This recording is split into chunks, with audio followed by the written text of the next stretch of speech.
Aleshores, per començar, jo crec que hi ha un vídeo que és, a veure, és el joc redundant, no?, per parlar de Twin Peaks, que és aquest. And there's a voice music in here.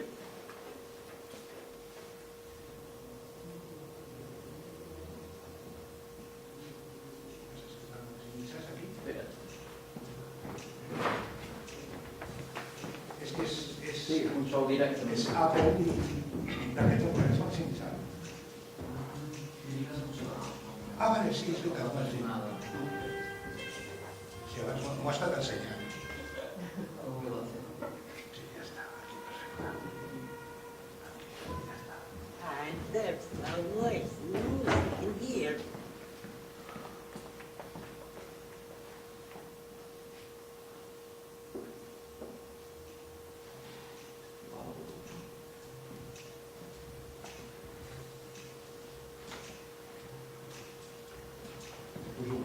Sí, no?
Meet me for breakfast 7 a.m. in the hotel lobby.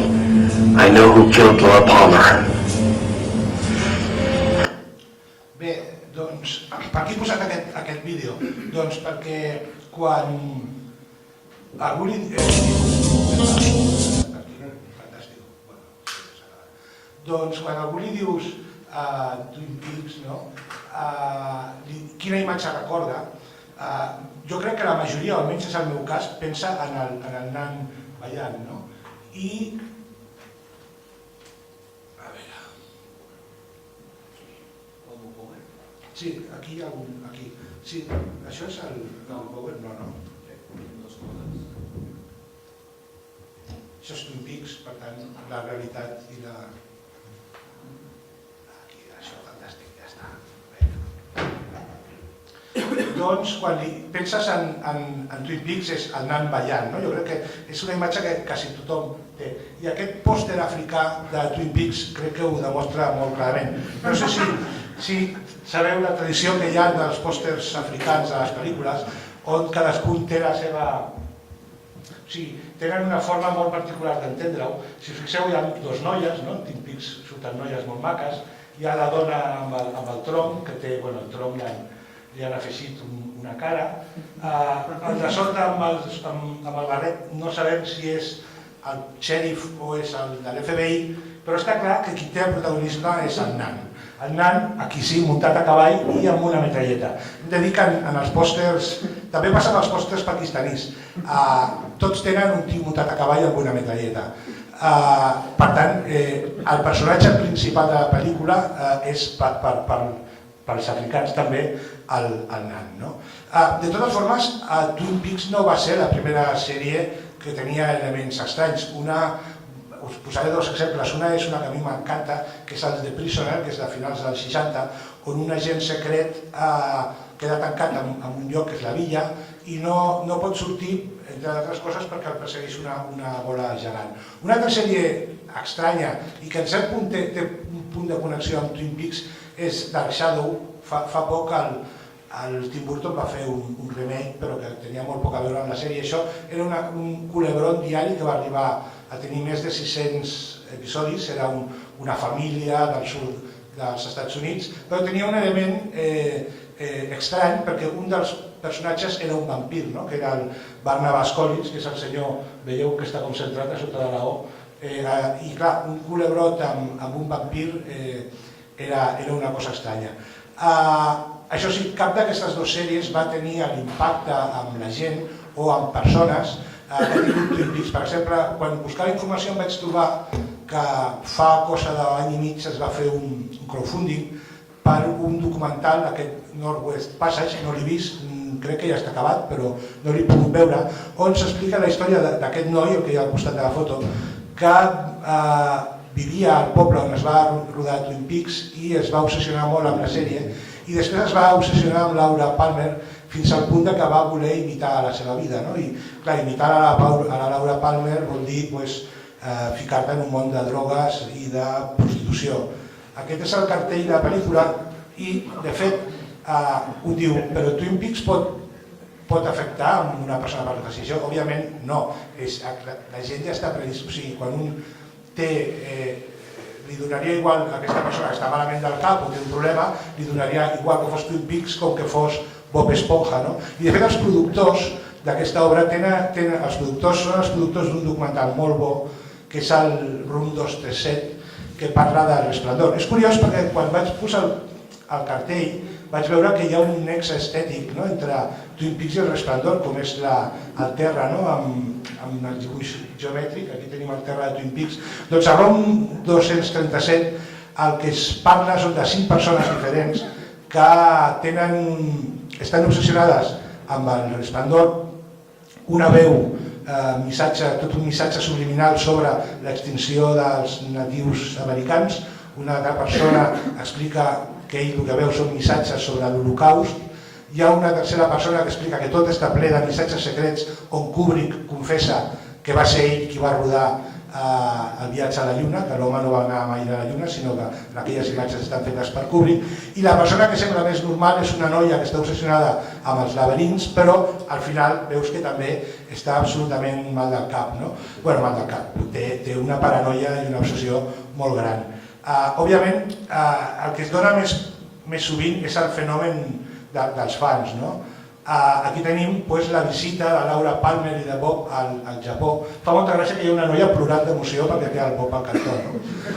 I de totes formes, els japonesos porten tot més a l'extrem.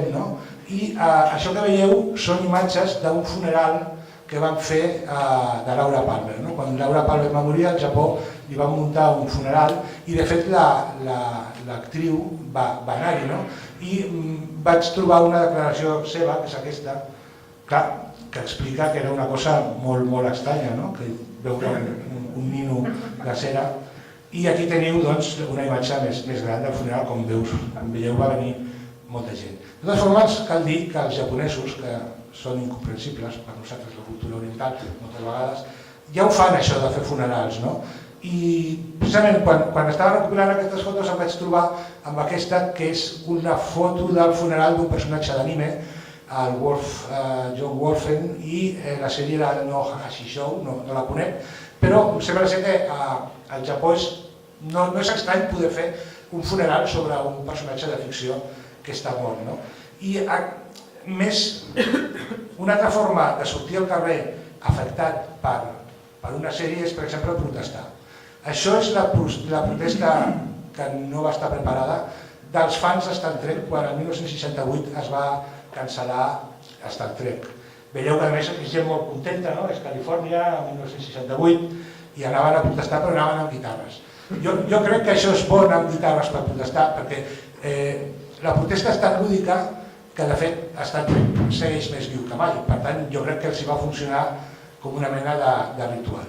Aquest tipus de protestes al nostre país s'ha donat, alguna vegada s'ha donat a les protestes, però jo crec que hi ha un cas que a mi m'encanta, que és el cas de Heidi. Heidi va ser un impacte a la televisió brutal, es va començar a emetre el 1975 i, de fet, en aquest aquesta captura que he fet es parla que van ser milionàries les audiències i de fet comenta que als anys 80 es va fer un anàlisi que ja s'havia vist Verano Azul, per tant que podia ser l'altra gran competència i era el fenomen televisiu més gran que s'havia viscut a Espanya fins a aquell moment. A Heidi ho veia tothom, fins al punt que trobem notícies com aquesta en la qual ens parla que els polítics arribàvem a tancar o a fer més curtes les sessions municipals perquè s'havia de veure Heidi. Hi ha una anècdota similar amb el Parlament, jo no sé si és veritat o no. Però què va passar amb Heidi? Doncs que va haver un dia que es va morir un senyor, el Franco, i a Heidi la emetien tots els dissabtes i el Franco es va morir un dijous i van fer una programació especial de dol per la mort de Franco, on es deia que això duraria fins diumenge. Per tant, es saltava l'episodi de Heidi, que el van emetre sense avisar el dia següent i molta gent se'l va perdre. Aleshores, va arribar el dissabte següent i l'episodi de Heidi va ser el de l'abuelita Clara, que era el 27, si no recordo malament, i la gent es va quedar sense veure a l'anterior. I el que va passar és que a la gent no li va agradar, o sigui, als espectadors no li va agradar i vaig trobar que no soc l'únic que sap aquesta història. El dissabte següent van tenir que reposar perquè van inundar Televisió Espanyola de trucades. O sigui, a mi m'agrada molt perquè jo crec que el moment veritable de naixement de la transició i de la protesta és l'episodi perdut de Heidi, perquè és la primera protesta ciutadana que es dona al nostre país, a l'estat espanyol, després de la mort del dictador. S'ha mort el dictador, em sembla molt bé, s'ha mort el Franco, però nosaltres volem l'episodi de Heidi que ens heu pres. I hi ha un parell de testimonis per foros que he trobat, i aquí hi havia un que ho explicava, que de fet el que més m'agrada és que diu que la presentadora va dir que debido al gran número de protestas por parte de los espectadores reponemos el capítulo que faltaba. I a mi em sembla també fins i tot una falta de respecte, que ja va bé, faltar-li el respecte al Franco és el millor que hi ha, però la gent demostrava que sí, però volem veure i demanar disculpes per haver o sigui, la presentadora va demanar disculpes per haver saltat-se l'episodi. Bé, doncs ara d'un any passem a un altre i hi ha un aspecte en l'impacte de Twin Peaks a l'estat espanyol que és important tenir-ho en compte, que és que aquell mateix any, el 1990, van néixer les televisions privades. Fins aquell moment només hi havia Televisió Espanyola i la segona cadena. I apareixen en obert Antena 3 i Telecinco i després han tancat el Canal Plus. Però també hi ha un altre tema, que no hi havia xarxes socials i per tant les coses arribaven molt més tard. Twin Peaks s'havia estrenat als Estats Units i van passar uns mesos fins que es va veure aquí. I de fet, si Twin Peaks aquí es va començar a veure al novembre, ja al febrer teníem notícies de la sèrie, això està tret de La Vanguardia, en el qual es destacava el festival del mercat de televisió de Monte Carlo com Twin Peaks van emetre l'episodi pilot i podia donar origen a una sèrie. No es va portar cap premi aquest episodi pilot, però hi ha una qüestió que també em fa gràcia, perquè després Telecinco va fer una campanya molt gran en relació a la sèrie que anava a emetre, i és que, com diu aquí, esta segunda versión ya se comercializa en vídeo en algunos países europeos. I això és cert, de fet, això és un anunci de l'UVHS d'Assassinat en Twin Peaks, que era l'episodi pilot amb un final modificat i que es podia llogar ja al mes de març a Espanya. Em fa gràcia perquè després semblava que Twin Peaks fos una cosa nova, però en realitat als videoclubs ja hi havia possibilitat de veure almenys l'episodi pilot amb un final diferent. La Setmana de Cinema de Valladolid i en paral·lel a Cannes s'estrenava Corazón Salvaje, això abans que arribés a Twin Peaks aquí. i David Lynch ja, això era una plana, ja era tota la plana de l'avantguàrdia, on David Lynch es posava com a titular a la primera plana, no? David Lynch escandaliza otra vez al público norteamericano. Fa molta gràcia perquè, clar, hi ha un moment en què David Lynch es converteix en un director popular, no? Tothom sap qui és. I ja comencen a avisar de que Telecinco estrenarà Polèmica Producción. Telecinco va fer una campanya molt... No s'havia fet mai una campanya publicitària com la que va fer Telecinco al voltant d'una sèrie de televisió. I una setmana abans, això sortia a franges inferiors, era una sèrie de 3, he posat la primera i l'última, on només és ella han assassinat a Laura Palmer. Era un missatge misteriós que després al final cridava «Descúbralo usted mañana». També van fer planes senceres de publicitat. Aquesta, per exemple, és de l'ABC. Perdó, és de La Vanguardia, hi ha una similar a l'ABC. Aquí hi ha una cosa que m'agrada molt i que és el que voldria destacar, i és aquesta frase que hi ha al centre. Si mañana no ve Twin Peaks, al día siguiente no sabrá de qué hablar. Jo col·laboro en un videoblog que es diu Reflexiones sobre Pronto, que ho dirigeix el Raúl Michinera, el Raúl Sensato, i un dels episodis precisament parla que un dels efectes claus, que considera ell, per l'èxit actual de les sèries és que a vegades estàs obligat a veure les sèries perquè és del que parla la gent, et venen a sobre, no? És a dir, si no veus sèries no podràs parlar a l'hora d'esmorzar amb la gent perquè la gent parla de sèries. Doncs és curiós veure com Telecinco fa 25 anys ja ho tenia clar, no? I ja sabia que si no veies Twin Peaks demà no podries tenir de què parlar. I al mateix dia, lo que quiere decir, no solo puede ser visto, crítiques elogioses de la sèrie, i el resultat va ser que Twin Peaks va arribar al 50% de l'audiència. De fet, per lo que he llegit, en alguns moments de l'emissió va arribar al 63% de l'audiència. A veure, només hi havia 4 canals, no? Però clar, pensar que en un moment donat la meitat dels espectadors espanyols estaven mirant Twin Peaks és una dada bastant brutal, no? Aquí tenim una altra notícia on es parla d'aquest 50%, i el curiós és que va rebre una recepció molt bona del públic i també de crítica. És un d'aquells casos on es dona que és difícil, a vegades. Aquí, per exemple, tenim un retall de l'ABC on diu calidad en TV, i destaca també el paper de Valerio Lazarov, que era el rei del Zoom, un personatge mític de la televisió i que era, de fet, en aquells moments el director de Telecinco.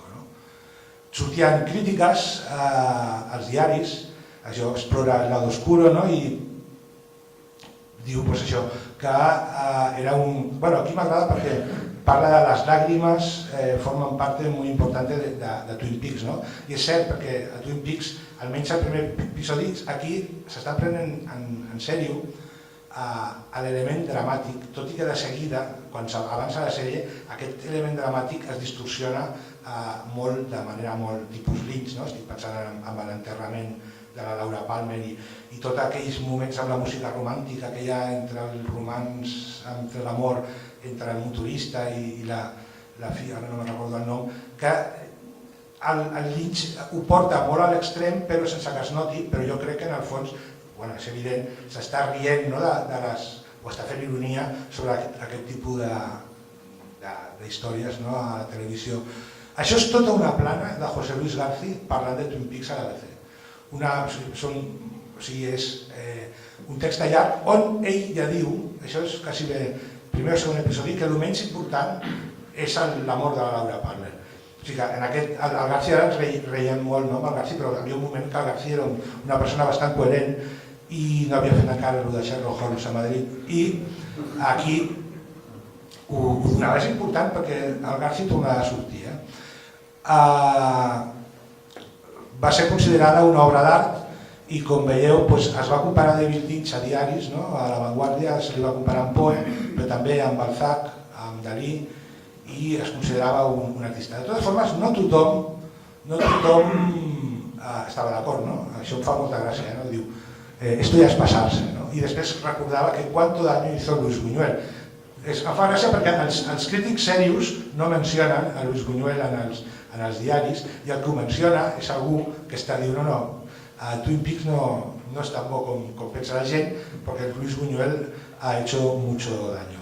Això és una anècdota explicada per un component de, si no recordo malament, per un component d'Alaska i los Pegamoides, el fill del Berlanga, el Carlos Berlanga, que diu que va agafar un taxi i el taxista li va dir: tienes muy mala pinta, a ver si vas a ser tú el asesino de Laura Palmer. O sigui, els taxistes ja parlaven d'això.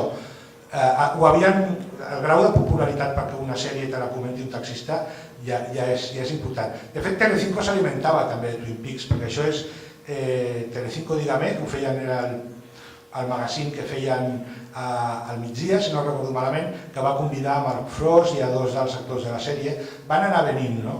I, de fet, fins i tot es feien festes en homenatge a la sèrie. Aquí és una festa organitzada per l'Alaska, que va amb un tronc, com veieu, un tronc, i va anar tota la movida, o les restes de la movida ja en aquella època, a celebrar la sèrie.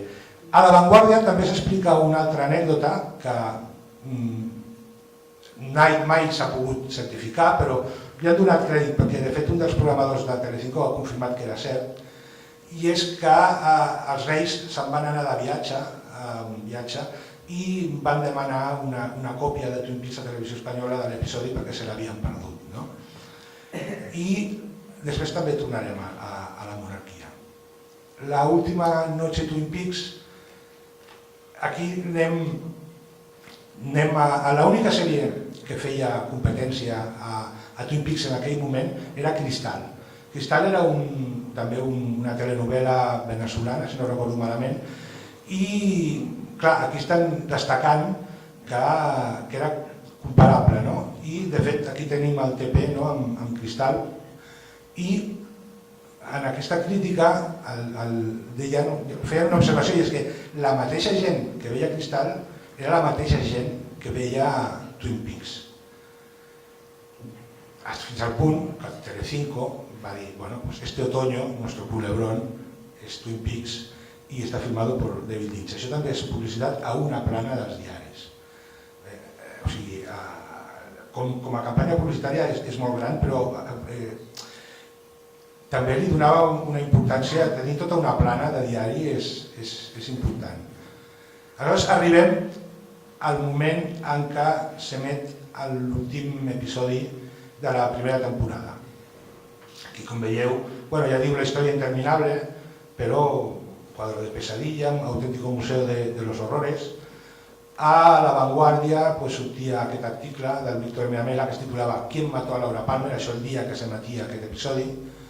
A l'ABC deien hoy se conoce al asesino en el último capítulo de la sèrie, però això no era així. L'assassí es coneix en el capítol 9, si no recordo malament, de la segona temporada. I el colmo, què va passar? Que acaba l'episodi, si no recordo, que és quan disparen a l'agent Cooper, es queda tirat al terra, no se sap qui és l'assassí, i aleshores Telecinco va dir que això continuaria. Què va passar?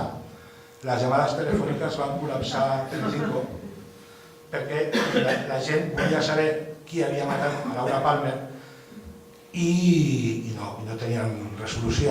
Això és una declaració d'un responsable de Telecinco dient això, que es va col·lapsar la centralita i que la gent es tranquil·litzava quan deien que hi havia una segona entrega. Molta gent culpava a Telecinco per la publicitat, però si veiem els diaris veiem que La Vanguardia o l'ABC ja estaven donant com a notícia que aquell dia sabia qui era l'assassí. El País, que era un factor crític contra Telecinco, perquè ells tenien el Canal Plus, doncs ho titulava com Decepción entre los telespectadores. I aquí en aquest text diu la centralita de Telecinco i la de este periódico. És a dir, la gent no només trucava indignada a Telecinco, sinó també trucava al País per queixar-se. I aleshores aquest article del País va recollir una sèrie de declaracions de gent important del món del cinema o la cultura en aquells moments. Per exemple, tenim a Pilar Miró, que ho va considerar que era una tomadura de pelo. Després va dir que estava encantada, o sigui, una mica de jo soy muy lista i yo me di cuenta enseguida de que era una tomadura de pelo. En canvi, la Rosa Montero estava indignada i va dir que mai més tornaria a veure res de David Lynch, suposo que ja s'ha penedit, i el José María González Sinde, que és el pare de la que després va ser ministra, va dir, bueno, jo primer vaig veure Gabilondo, que és qui feia el telediari, i me gravé l'episodi perquè, com hi ha tanta publicitat, jo els gravo, no? O sigui, el Sinde el que era un gest, també, no? Jo no miro en directe, jo em salto els anuncis. El Manuel Gutiérrez Aragón, que és un director que en el seu moment va tenir molt prestigi, però després, diguem-ne que el seu prestigi ha anat en caiguda, diu que la sèrie estava allargada i les situacions se repetien i que a més hi havia poca franquesa amb això de no haver dit que no s'acabava.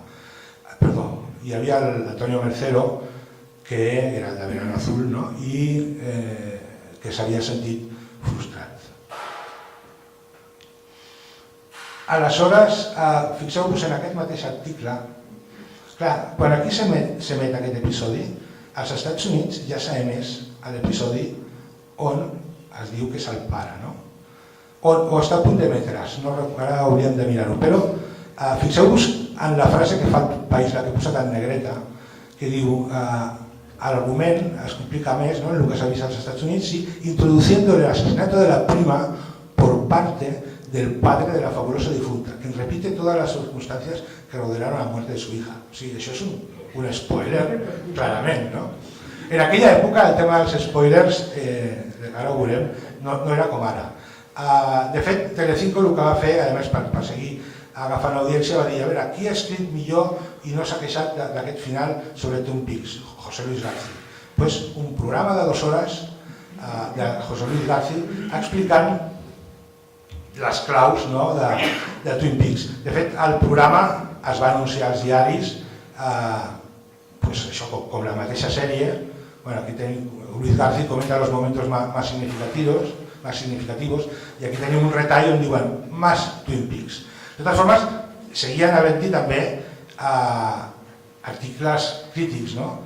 I aquí tenim un que per parlar de Twin Peaks el va dir El Tocomocho, que és un timo bastant conegut.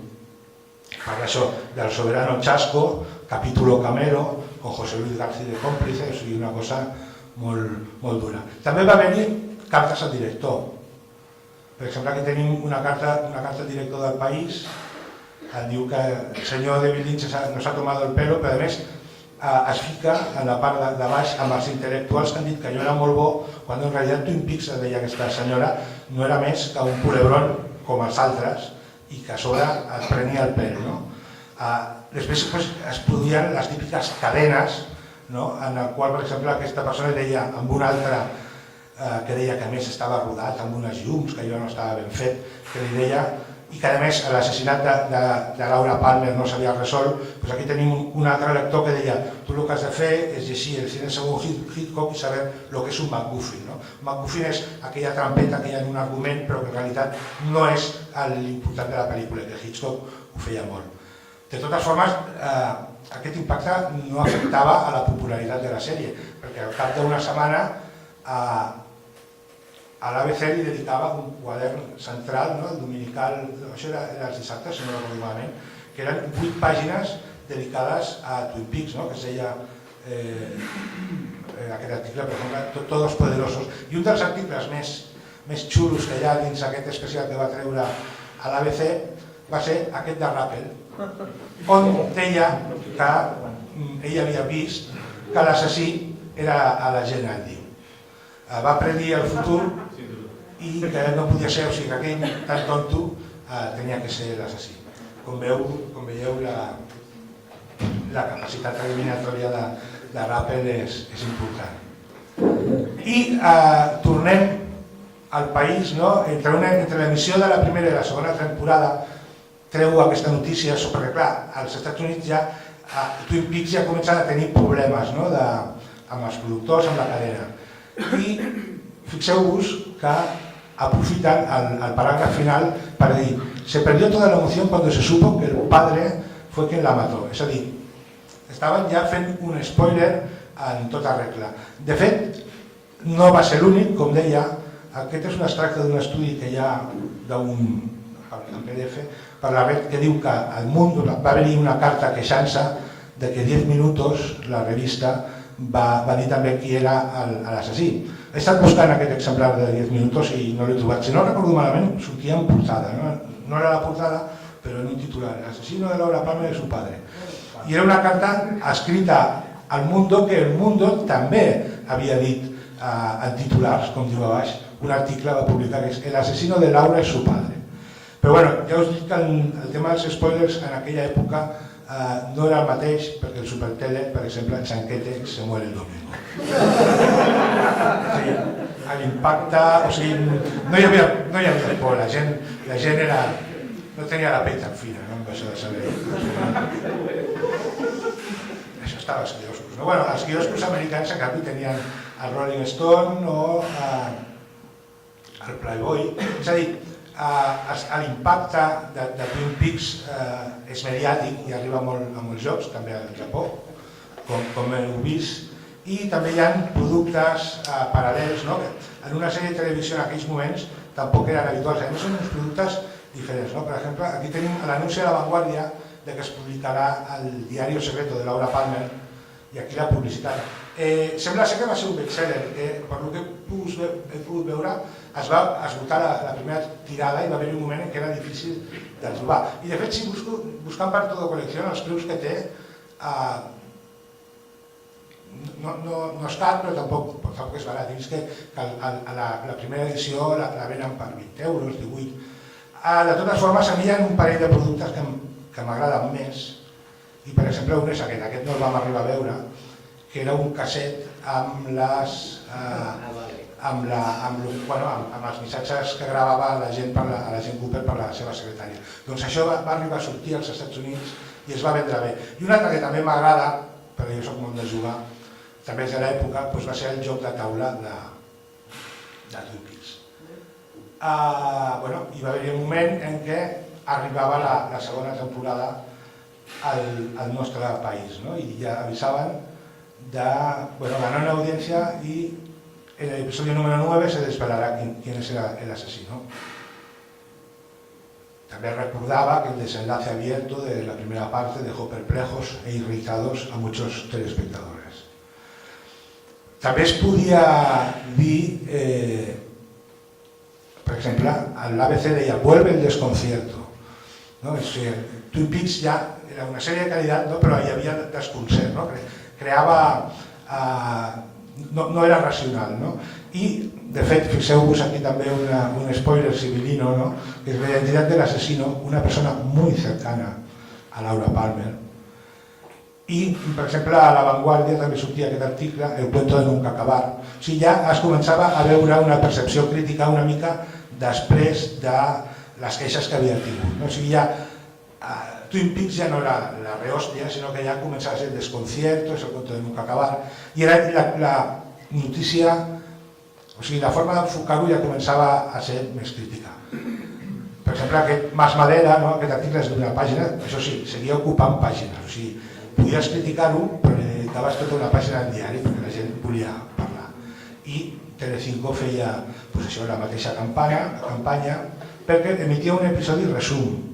Això de l'episodi resum de 2 hores, a mi m'agradaria veure-ho, a veure què van fer en un episodi resum de 2 hores, és agafar els 9 primers episodis de la primera temporada i concentrar-ho tot per la gent de Telecinco, perquè òbviament David Lynch no donava permís amb allò. És una forma d'atacar o de crear, potser és molt bo, una obra sense permís de l'autor, però que això hi donava permís a la productora nord-americana. I la pregunta pasaba a ser ¿quién disparó a l'agent Cooper? Tots ho sabíem, a més, perquè sabíem qui havia disparat al final de l'altre episodi. I el País va publicar que l'audiència baixava més del 25%. Si tenia un 50-60, ara tindria un 25%. Aquesta notícia va cabrejar a Telecinco, que va qualificar la notícia de tendenciosa. Em fa gràcia perquè aquí també hi ha una lluita mediàtica, ja ho he dit abans. Telecinco i el País no hi havia bona relació. A l'ABC tenia una relació bona amb Telecinco perquè era privada, que era una cosa que la dreta volia, ¿no? Televisions privades en aquell moment, y fixeu-vos que diu, denunciaron que la información ha aparecido pasado en el diario gubernamental. O sea, el País era el diario gubernamental. Això ara ha tornat a ser-ho, no? Tot el PSOE, el diario gubernamental. I d'això hi ha un aspecte important que és els diners, no? Cada anuncio cuesta 3 millones durante Twin Peaks. 20 segundos, 3 milions. Hauríem d'actualitzar, ¿no? Les xifres de lo que significa això, però 2 milions al 1990 eren molts diners.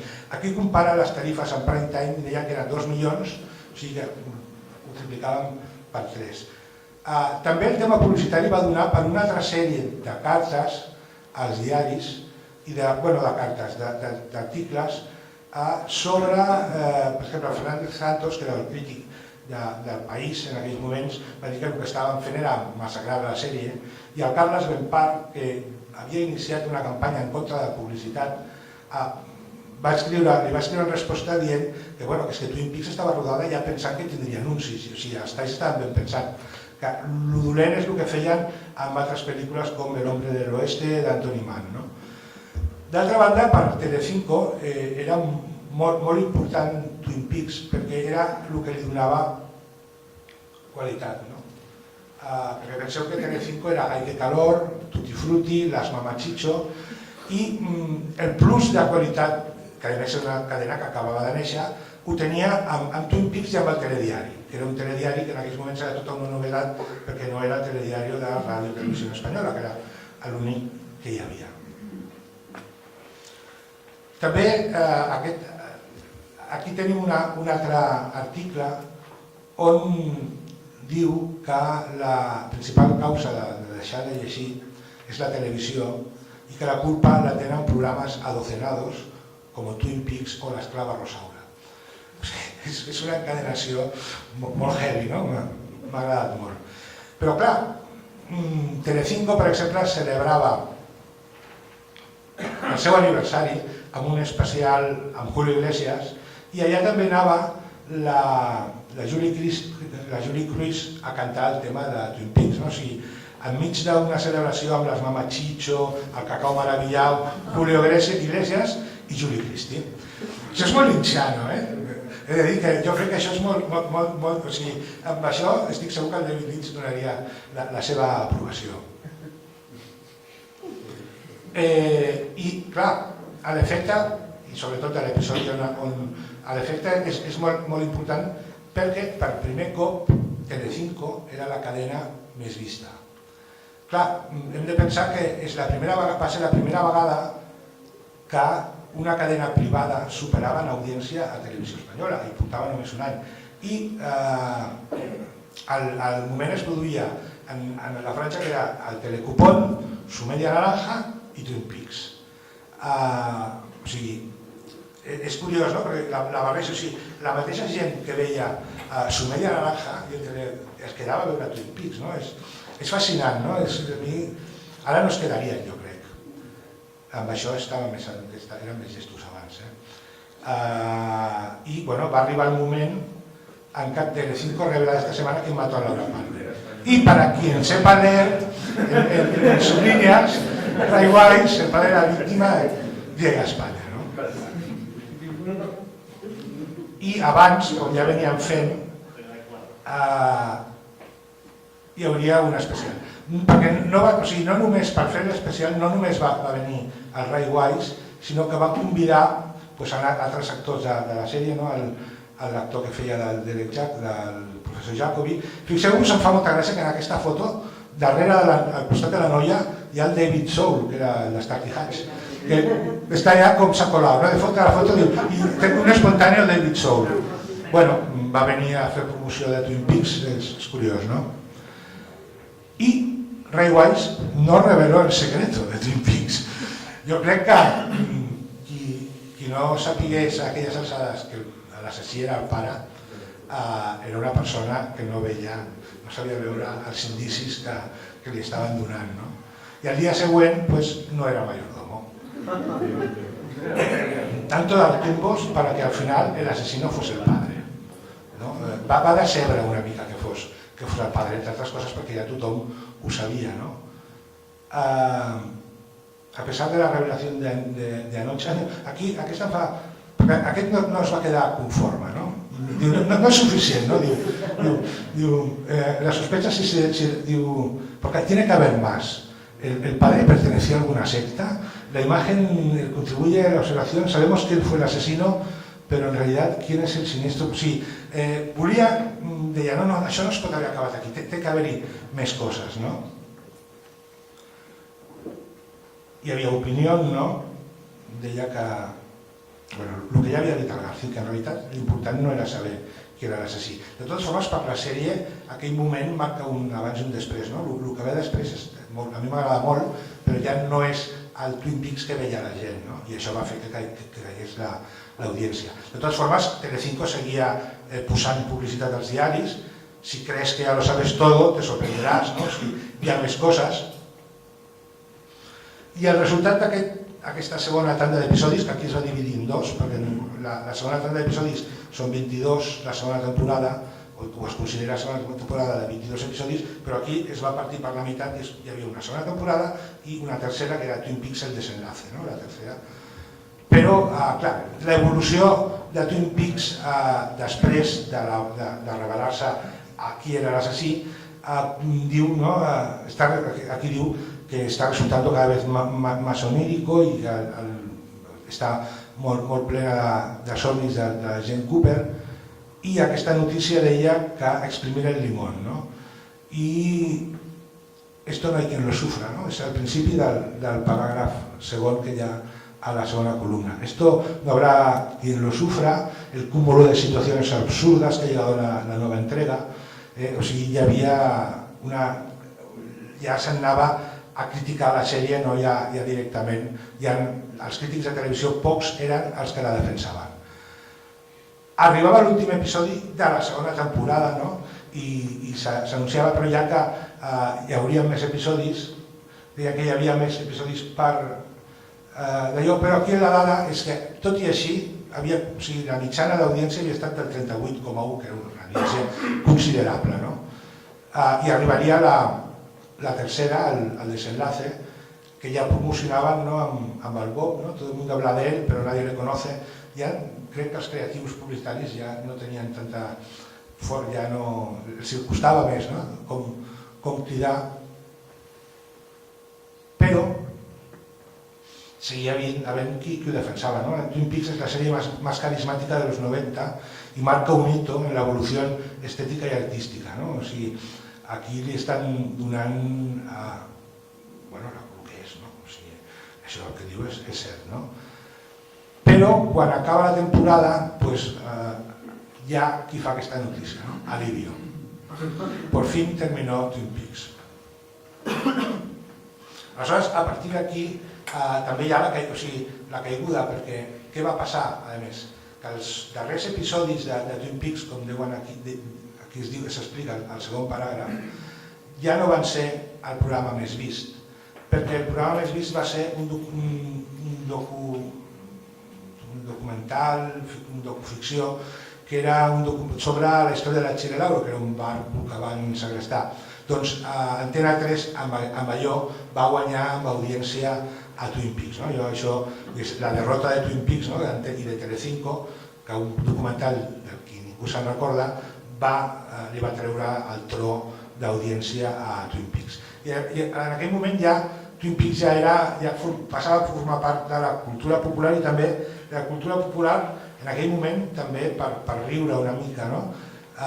Per exemple, ja titulaven "El agente especial Cooper de FBI termina poseído por el demonio". Això va sortir abans de la tercera temporada, no? O sigui, ja entre la segona i la tercera ja al final acaba poseído por el demonio. L'últim episodi diu que hi ha queixes, que és molt dura, que no el faran més.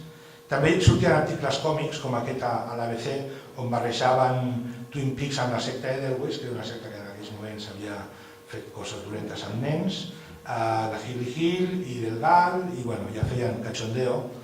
I a més, Lynch defrauda, David Lynch, aquell senyor que sortia titulant polèmico, ara és defrauda, ja ha canviat.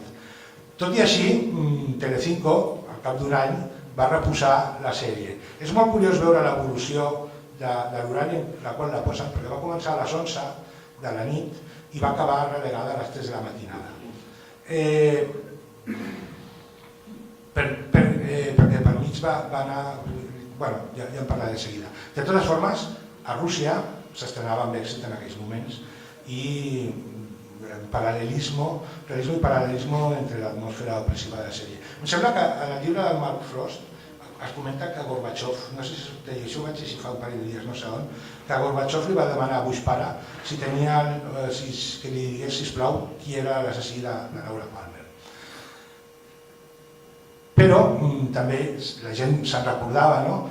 O sigui, l'emissió s'havia acabat feia mig any, no? Deien Los Simpson i Twin Peaks i sembla que s'acaba aquí, no?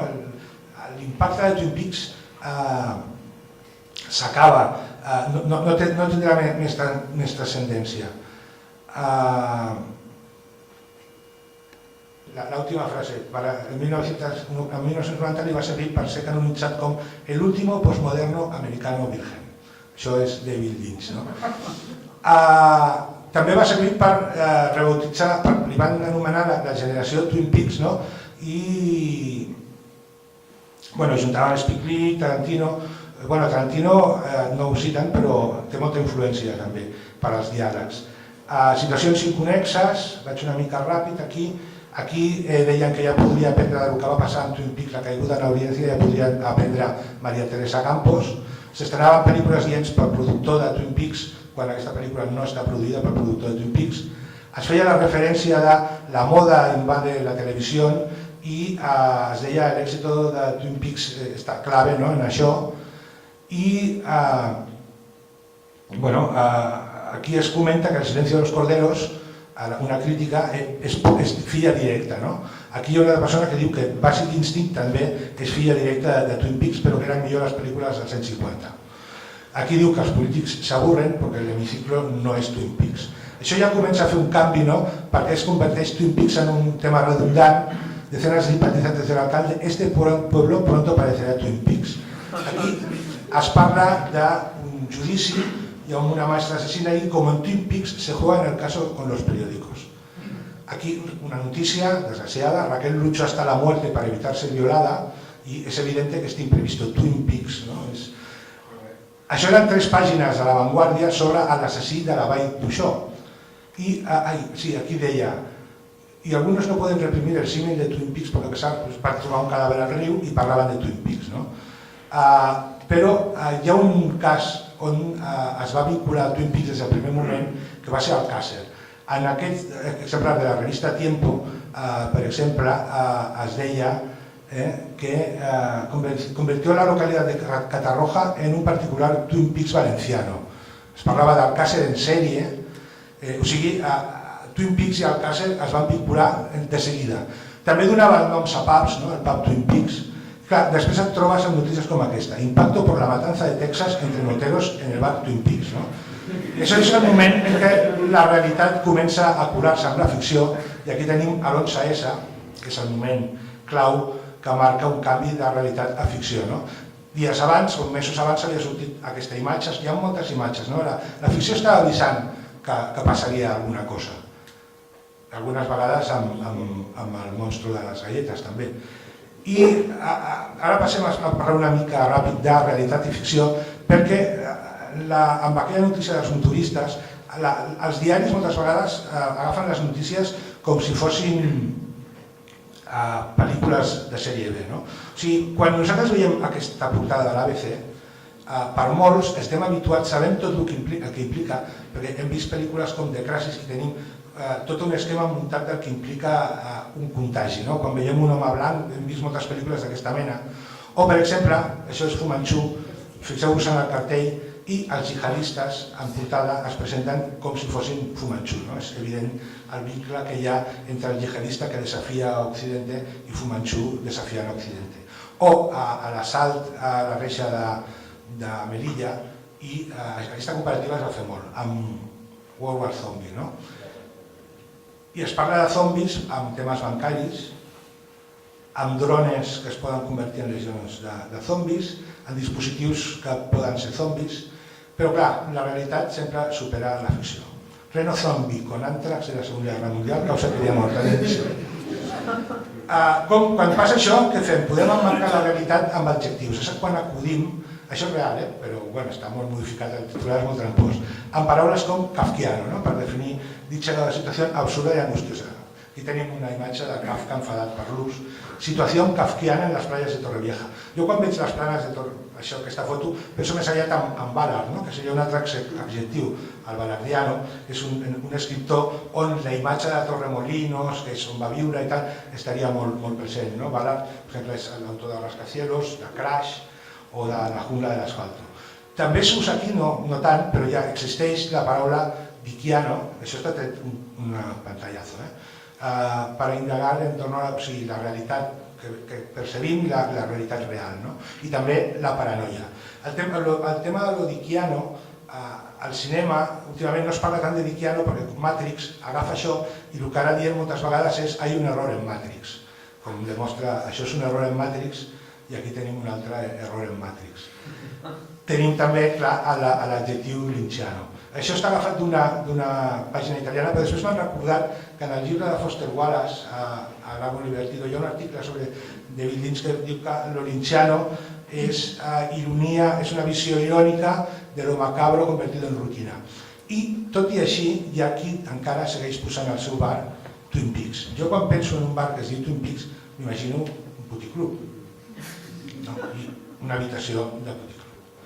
I aquí tenim a Letícia, perquè saltar d'un puticlub a Letícia jo crec que és la connexió més directa possible, comprant un llibre en un estant. El llibre que va comprar va provocar notícies, això és d'Infovaticano, el interés de Letícia por el ocultismo.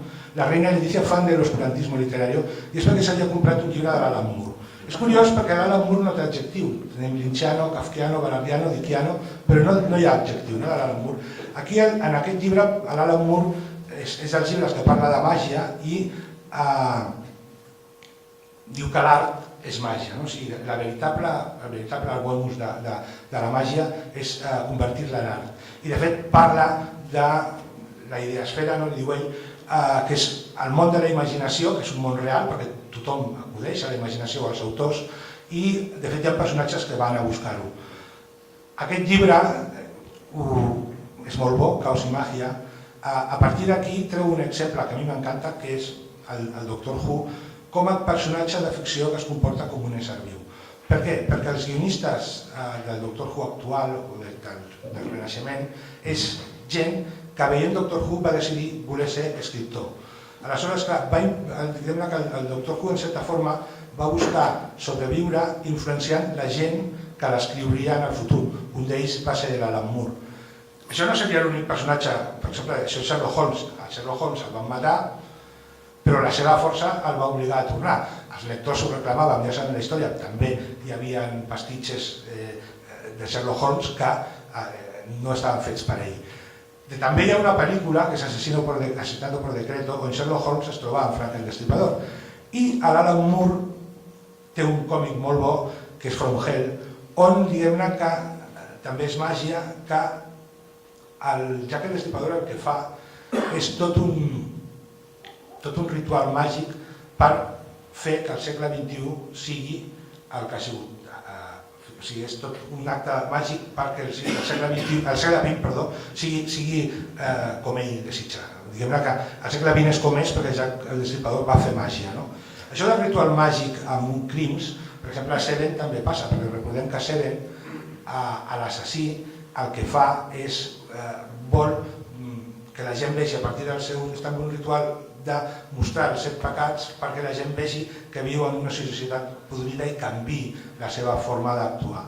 I això és una de les escenes de crims, de la puesta en escena, l'escena del crimen.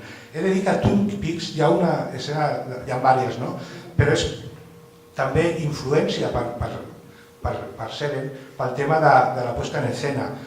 Després tenim, per exemple, aquesta, del True Detective, on també tots sabem que en True Detective s'ha parlat molt de Twin Peaks. De totes formes, Twin Peaks té influències tan estranyes com, per exemple, un dels videojocs de Zelda,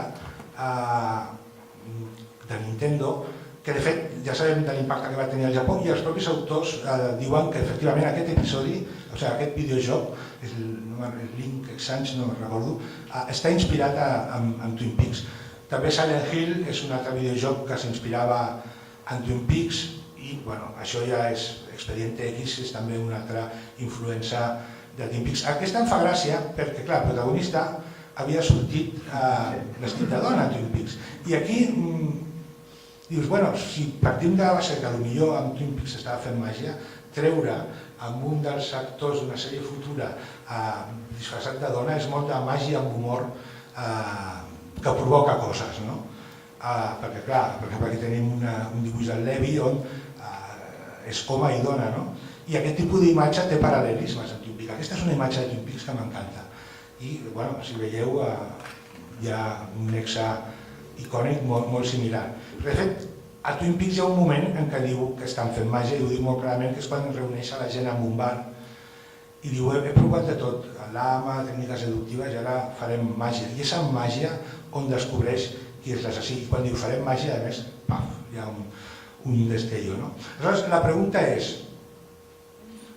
pot ser, si Alan Moore diu que la màgia és art i amb la màgia pots canviar coses, amb l'art pots canviar coses, i a Twin Peaks ja en aquests actes de màgia o va provocar aquell impacte en el seu moment, pot ser Twin Peaks un acte de màgia per canviar la ficció? Podria donar lloc a, per exemple, com el personatge del Doctor Who o Sherlock Holmes, a provocar la seva tornada, com ve ara, no? Ella ho va avisar, no? A sobreviure, o, com tenia aquí la foto aquesta, a influenciar la ficció que es farà després. Jo crec que hi ha un tall molt important. Tu comences a mirar i a partir de Twin Peaks veus com la seva ombra s'escampa. Això és per la seva qualitat artística, si l'art és màgia, potser resulta que Twin Peaks és màgia i torna. Aleshores, ara us he de posar un vídeo.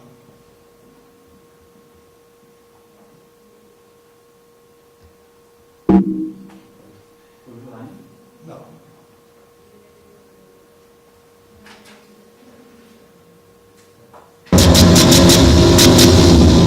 En la oscuridad de un futuro pasado, el mago quiso ver una posibilidad para salir de entre dos mundos. Fuego, camina conmigo. Vivimos entre la gente. Ja està.